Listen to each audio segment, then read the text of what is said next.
नाशिक धर्मांतरण प्रकरणातील आरोपी निदा खानला आश्रय दिल्याप्रकरणी एमआयएमचे नगरसेवक मतीन पटेल यांच्यावरील कार्यवाहीचा फास आणखी आवळला जातोय। पोलिसांनी निदा खानला अटक केली। छत्रपती संभाजीनगरमधील एमआयएमचा नगरसेवक मतीन पटेलवर निदा खानला आश्रय दिल्याचा आरोप आहे। या सर्व प्रकरणावरून आरोप प्रत्यारोपांच्या फैरी झडत आहे। मतीन पटेलच्या मोबाईलमध्ये महिलांचे 30 अश्लील चित्रीकरणाचे व्हिडिओ असल्याचा आरोप उपमहापौरांनी केल्याने मोठी खळबळ उडाली आहे। महानगरपालिकेने त्यांच्या घर आणि कार्यालयावर अनधिकृत बांधकामाची नोटीस बजावत पाडकामाचा इशारा दिला आहे। उपमहापौर राजेंद्र जंजाड यांनी मतीन पटेल यांच्या मोबाईलमध्ये महिलांचे अश्लील व्हिडिओ असल्याचा आणि ब्लॅकमेलिंगचा गंभीर आरोप केला आहे। तसेच आगामी महासभेत त्यांचे नगरसेवक पद रद्द करण्याची मागणी करणार असल्याचे त्यांनी स्पष्ट केलं।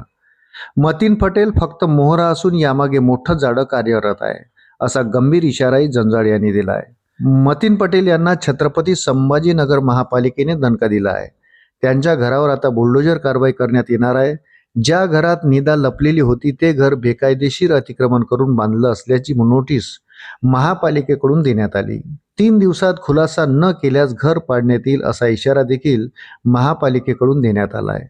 त्याचबरोबर त्यांचा नारेगाव परिसरातील दुसरं राहतं घर आणि नारेगाव परिसरातील त्यांच्या ऑफिसलाही अतिक्रमण केल्यासंदर्भातली नोटीस बजावण्यात आली आहे।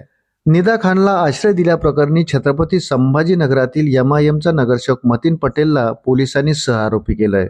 जवळपास महिनाभरानंतर निदा खानला पोलिसांनी अटक केली। नाशिकमधील TCS प्रकरणातील धर्मांतरण प्रकरणी निदा खानच्या चौकशीत अनेक बाबी समोर येणार आहेत।